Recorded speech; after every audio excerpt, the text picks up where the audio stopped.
ఆత్మీయ బంధువులందరికీ దాసనారాయణరావు గారు ఈరోజు లేకపోవడం అనేది ఇండస్ట్రీకి పెద్ద లోటు. వారు ఒక రచయితగా, ఒక నటుడిగా, ఒక దర్శకుడిగా, ఒక నిర్మాతగా, అలాగే వారు దాసనారాయణరావు గారు వక్త, అద్భుతమైనటువంటి వక్త. ఎప్పుడు అనేవాళ్ళం, బతిలాడేవాళ్ళం.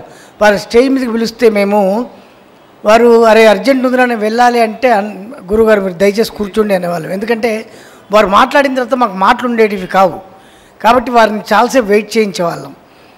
అలాంటి మంచి మనిషి, వక్త, రచయిత, నిర్మాత, దర్శకుడు మన ముందు లేకపోవడం కార్మికుల అండా దండా కోల్పోయినంత పరిస్థితి ఈరోజు ఉంది. వారి ఆత్మశాంతి చేకూరాలని వారి కుటుంబ సభ్యులందరికీ ప్రగాఢ సానుభూతిని తెలియజేస్తూ నమస్కారం.